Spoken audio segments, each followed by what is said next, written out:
Chapter 4, 10 to Midnight. I'm not sure I ever really believed in God, even in Sunday school. In church I'd gaze up at Jesus hanging on the cross in the stained glass window and feel sorry for him because I could see how cruel it was and how much it must be hurting him. I knew he was a good and kind man, but I never really understood why God, who was supposed to be his father and almighty and powerful, would let them do that to him, would let him suffer so much. I believed then, as I believe now, that crossed fingers and Molly stones are every bit as reliable or unreliable as praying to God. I shouldn't think like that, because if there's no God, then there can be no heaven. Tonight, I want very much to believe that there is a heaven, that, as Father said, there is a new life after death, that death is not a full stop, and that we will all see one another again. It was while Molly was ill in bed with the scarlet fever that Charlie and I discovered that although in one way Molly Stones had let us down, in another way they had indeed spoken the truth. With her, with the three of us together, we were lucky, and without her we weren't. Up until now, whenever the three of us had gone out together poaching the Colonel's fish, we had never been caught. We'd had a few close shaves with old Lambert and his dog, but our lookout system had always worked. Somehow, we'd always heard them coming and managed to make ourselves scarce. But the very first time Charlie and I went out poaching without Molly, things went wrong, badly wrong, and it was my fault. We had chosen a perfect poaching night, not a breath of wind, so we could hear anyone coming. With Molly beside me on lookout, I'd never felt sleepy, and we'd always heard old Lambert and his dog in plenty of time for Charlie to get out of the river, for all of us to make good our escape. But on this particular night, my concentration failed me. I'd made myself comfortable, probably too comfortable, in our usual place by the bridge, with Charlie netting downstream. But after sitting there for a while, I just fell asleep. I don't drop off all that easily, but when I do sleep, I sleep deeply. The first I knew of anything was a dog snuffling at my neck. Then he was barking in my face, and old Lambert was dragging me to my feet, and there was Charlie way out in the middle of the moonlit river, hauling at the nets. "Peaceful, boys, you young rascals," Lambert growled. "Caught you red-handed. You're for it now, make no mistake." Charlie could have left me there. He could have made a run for it and got clean away, but Charlie's not like that. He never has been.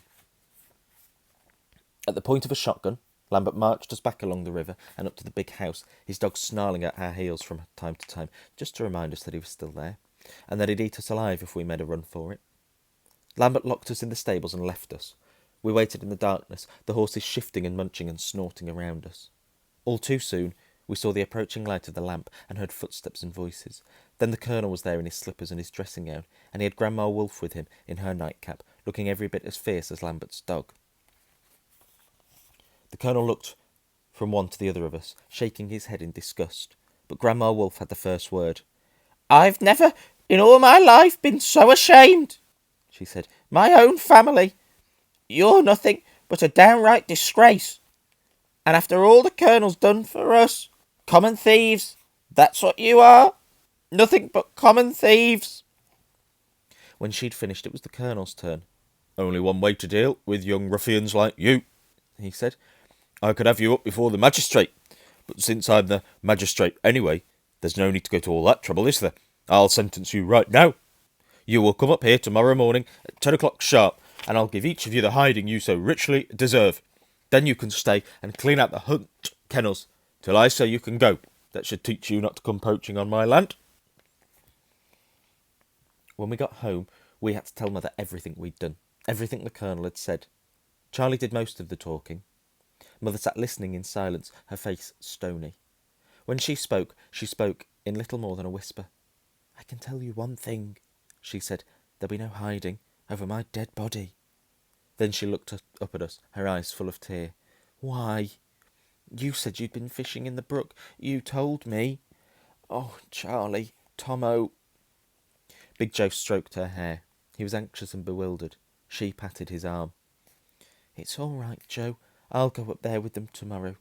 Cleaning out the kennels I don't mind. You deserve that. But it stops there. I won't let that man lay a finger on you. Not one finger, no matter what." Mother was as good as her word. How she did it, and what she said, we never knew. But the next day, after Mother and the Colonel had a meeting in his study, she made us stand in front of him and apologise.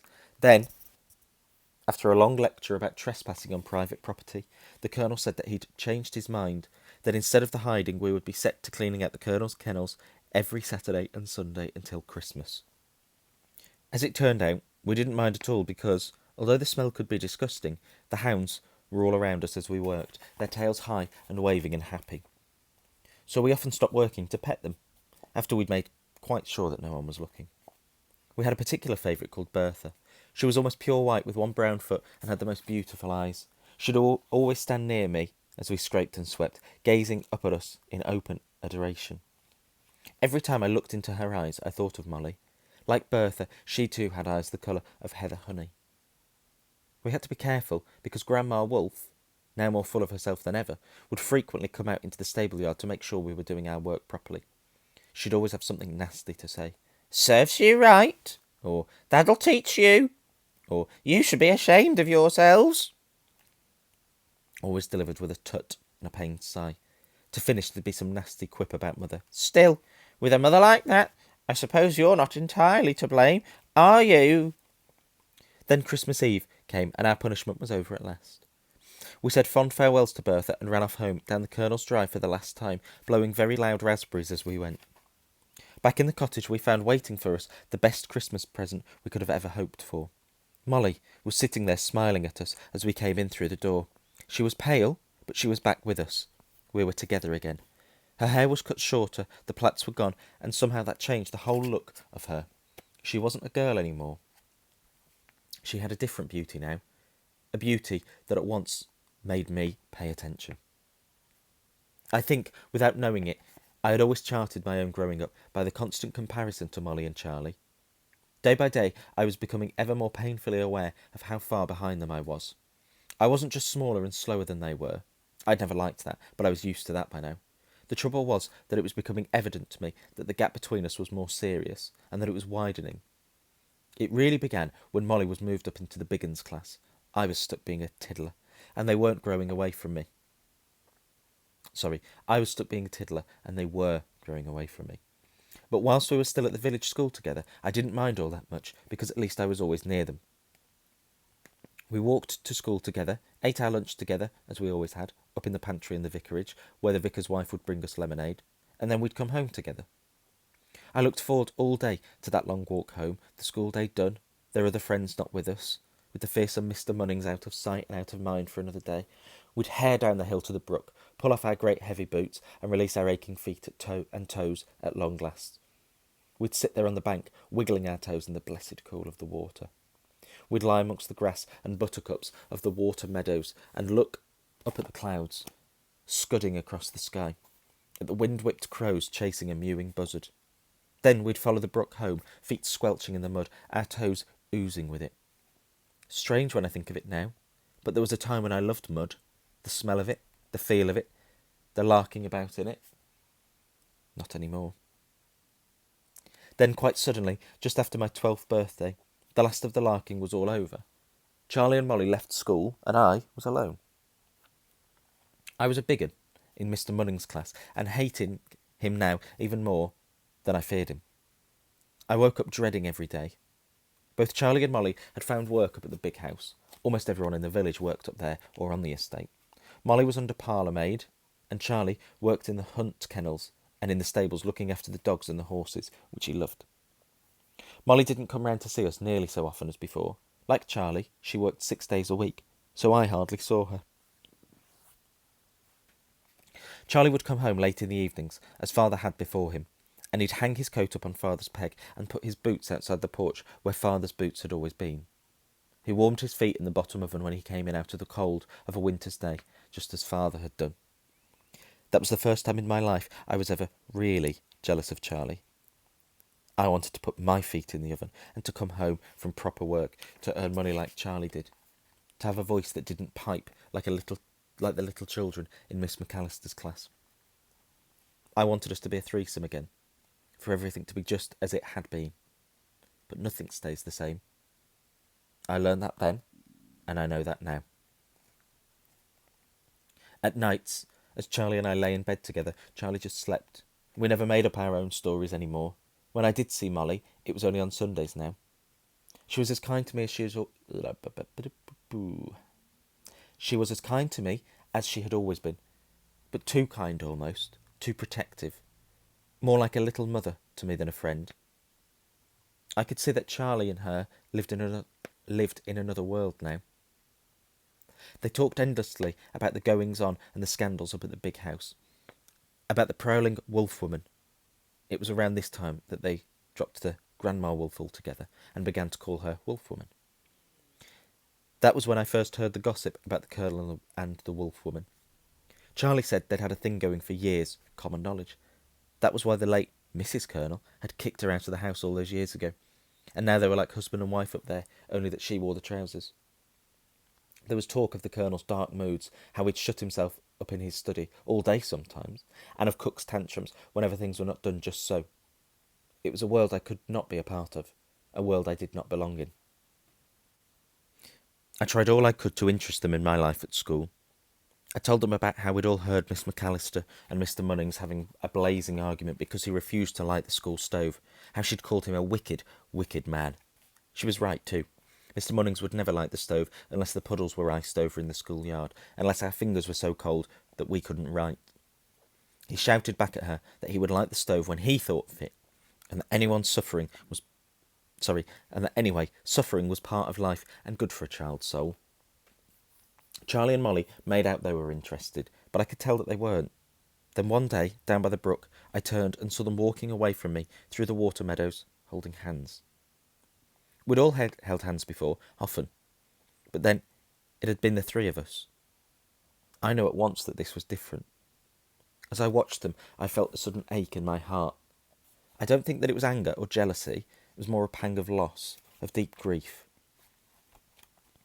We did have some moments where we became a threesome again, but they were becoming all too few and far between. I remember the day of the yellow aeroplane. It was the first aeroplane that any of us had ever seen. We'd heard about them, and we'd seen pictures of them, but until that day I don't think I ever really believed that they were real, that they could actually fly. You had to see one to believe it. Molly and Charlie and I were fishing down in the brook, just for tiddlers, or brown trout if we were lucky. We'd done no more salmon poaching. We'd done no more salmon poaching. Mother had made us promise. It was late on a summer evening, and we were just about to set off home when we heard the distant sound of an engine. At first we thought it was the Colonel's car. His Rolls-Royce was the only car for miles around, but then we all realised at the same moment that this was a different kind of engine altogether. It was a sound of intermittent droning, like 1,000 stuttering bees.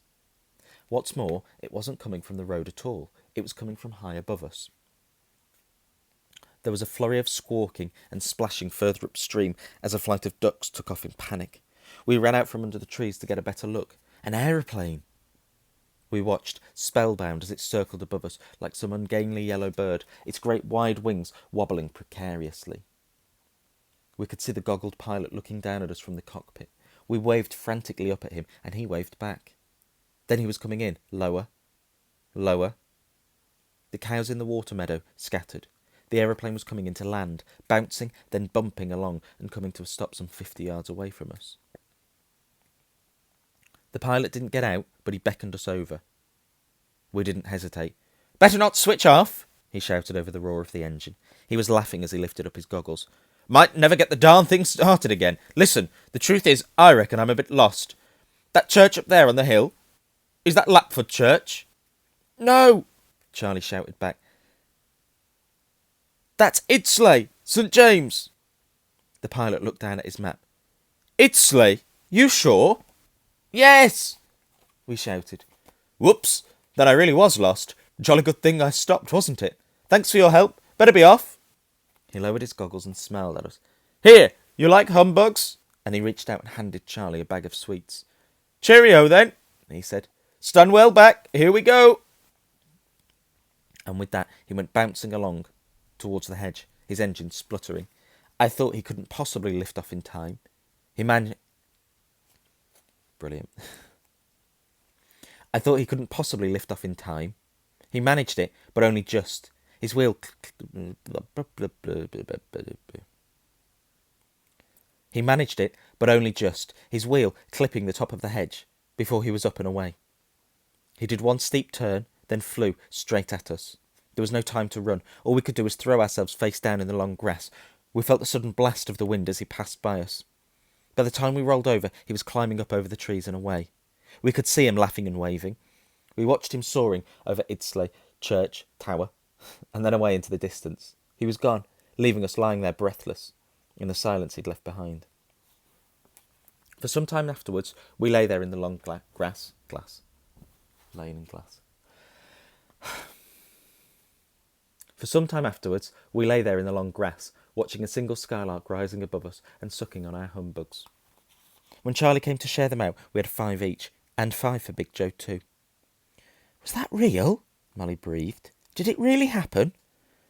"We've got our humbugs," said Charlie, "so it must have been real, mustn't it?" "Every time I eat humbugs from now on," Molly said, "every time I look at skylarks, I'm going to think of that yellow aeroplane, and the 3 of us, and how we are right now." "Me too," I said. "Me too," said Charlie. Most people in the village had seen the aeroplane, but only we 3 had been there when it landed. Only we had talked to the pilot. I was so proud of that. Too proud, as it turned out. I told the story, several embellished versions of it, again and again at school, showing everyone my humbugs just to prove all I'd said was true. But someone must have snitched on me, because Mr. Mannings came straight over to me in class and for no reason at all told me to empty out my pockets. I had 3 of my precious humbugs left, and he confiscated them all. Then he took me by the ear to the front of the class, where he gave me 6 strokes of the ruler in his own very special way, sharp edge down onto my knuckles. As he did it, I looked him in the eye and stared him out. It didn't dull the pain, nor, I'm sure, did it make him feel bad about what he was doing, but my sullen defiance of him made me feel a lot better as I walked back to my desk. As I lay in bed that night, my knuckles still throbbing, I was longing to tell Charlie about what had happened at school, but I knew that everything about school bored him now, so I said nothing. But the longer I lay there thinking about my knuckles and my humbugs, the more I was bursting to talk to him. I could hear him. No, you couldn't. I could hear from his breathing that he was still awake. For just a moment it occurred to me that this might be the time to tell him about Father, and how I'd killed him in the forest all those years before. That at least would interest him. I did try, but I still could not summon up the courage to tell him. In the end, all I told him was that Mr. Munnings had confiscated.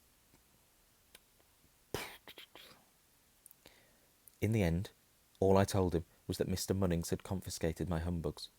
"I hate him," I said. "I hope he chokes on them." Even as I was speaking, I could tell he wasn't listening. "Tomo," he whispered, "I'm in trouble." "What have you done?" I asked him. "I'm in real trouble, but I had to do it. You remember Bertha, that whitey-looking foxhound up at the big house, the one we liked?" "Course," I said. "Well, she's always been my favourite, ever since. And then this afternoon, the Colonel comes by the kennels and tells me he's going to have to shoot Bertha. So I ask him why. Because she's getting a bit old, a bit slow, he says. Because when they go out hunting, she's always going off on her own and getting herself lost. She's no use for hunting anymore, he says. No use to anyone. I asked him not to, Tomo. I told him she was my favourite." "Favourite?" he says, laughing at me. "Favourite? How can you have a favourite?" "Lots of sentimental claptrap. She's just one of a pack of dumb beasts, boy, and don't you forget it." I begged him, Tomo. I told him I shouldn't do it. I told him he shouldn't do it, even. That's when he got really angry. He said they're his foxhounds, and he'd shoot them as and when he felt like it. And he didn't want any more lip from me. So you know what I did? I stole her. I ran off with her after dark, through the trees so no one would see." "Where is she now?" I asked. "What have you done with her?" "Remember that old forester's shack Father used, up in Ford's Cleeve Wood? I've put her in there for the night. I gave her some food. Molly pinched some meat for me from the kitchen. She'll be all right up there. No one will hear her, with a bit of luck anyway." "But what'll you do with her tomorrow? What if the Colonel finds out?" "I don't know, Tomo. Charlie said. I don't know. We hardly slept a wink that night. I lay there listening out for Bertha all the while. When I did drop off, I kept waking up suddenly thinking I could hear her barking, but always it turned out to be a screeching fox, and once it was an owl, hooting right outside the window.